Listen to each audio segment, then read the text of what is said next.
Xin chào quý vị. Chào mừng quay trở lại kênh Trí tuệ Phật học. Đây là series Jam đến bản chất tồn tại. Tập 3. Thân này có phải là ta không? Trong tập trước, chúng ta đã tìm hiểu ngũ uẩn 5 yếu tố cấu thành toàn bộ kinh nghiệm con người.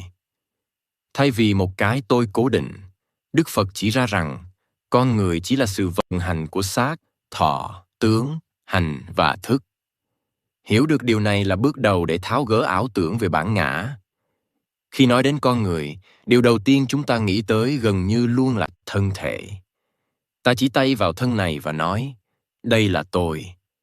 Ta chăm sóc nó, bảo vệ nó, trang điểm cho nó, và sợ hãi khi nó suy yếu.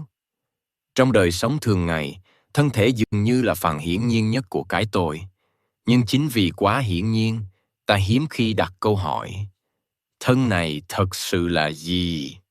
Trong phân tích của Đức Phật, thân thể được gọi là sắc uẩn. Sắc uẩn không chỉ là hình dáng bên ngoài, mà là toàn bộ khía cạnh vật chất của kinh nghiệm sống. Trước hết, đó là thân thể vật lý này. Nhưng sâu hơn, sắc uẩn bao gồm tất cả những gì thuộc về vật chất. Các yếu tố cấu thành thân, các giác quan và cả những đối tượng mà giác quan tiếp xúc. Đức Phật không nhìn thân thể như một khối vật chất rắn chắc, mà phân tích nó thành 4 yếu tố căn bản gọi là tứ đại: đất, nước, lửa và gió. Đất không phải là đất theo nghĩa thông thường, mà là tính cung, tính rắn, khả năng chống lại áp lực. Nước là tính kết dính, tính lỏng, giúp các phần của thân liên kết với nhau. Lửa là nhiệt, là sự ấm nóng, là năng lượng duy trì sự sống. Gió là chuyển động, là sự dao động, là mọi hình thức vận hành và chuyển biến trong thân.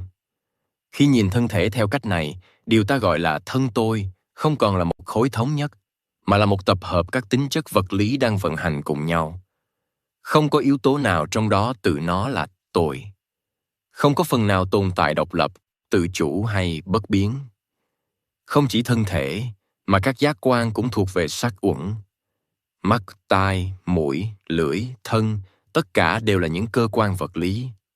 Chúng là điều kiện để kinh nghiệm xảy ra, nhưng từ chúng không phải là người trải nghiệm. Con mắt chỉ là con mắt, tai chỉ là tai. Chúng không thấy, không nghe nếu không có những điều kiện khác đi kèm. Thân thể và các giác quan vì thế chỉ là nền tảng vật chất cho kinh nghiệm, chứ không phải là chủ thể của kinh nghiệm. Nhưng vì không thấy rõ điều này, con người đồng nhất hóa. Ta nghĩ rằng, tôi thấy, tôi nghe, tôi đau, tôi già. Và từ sự đồng nhất hóa ấy, khổ sinh ra. Đức Phật nhấn mạnh rằng sắc uẩn mang đầy đủ 3 đặc tính của mọi pháp hữu vi. Trước hết là vô thường. Thân thể không đứng yên dù chỉ trong một sát na. Nó liên tục thay đổi, từ lúc sinh ra, lớn lên, già đi và tan rã. Ngay cả trong từng khoảnh khắc, thân cũng là một dòng các tiến trình sinh và diệt liên tục. Khi không thấy rõ vô thường, ta mong thân này bền vững. Ta muốn nó trẻ mãi, khỏe mãi, không bệnh, không già. Nhưng vì bản chất của sắc uẩn là thay đổi, nên mọi nỗ lực giữ nó đứng yên đều dẫn đến bậc toại nguyện, tức khổ. Không phải vì thân là khổ, mà vì ta đòi hỏi nơi thân điều mà nó không thể cho. Cuối cùng, sắc uẩn là vô ngã. Không có phần nào trong thân có thể được gọi là cái tôi, thật sự. Không có yếu tố nào có thể nói, đây là ta, đây là của ta, đây là tự ngã của ta. Thân chỉ là thân. Nó vận hành theo điều kiện, tồn tại nhờ điều kiện, và tan rã khi điều kiện không còn. Thấy được điều này không khiến con người thờ ơ với thân thể, mà khiến ta bớt chấp thủ.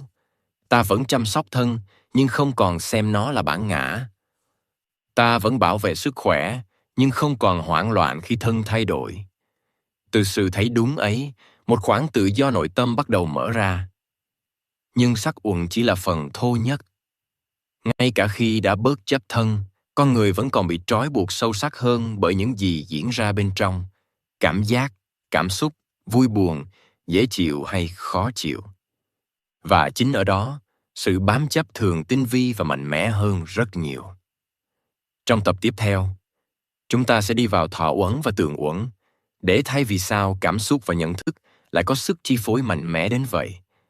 Và vì sao con người thường khổ nhiều nhất không phải vì thân, mà vì cách mình cầm và cách mình hiểu.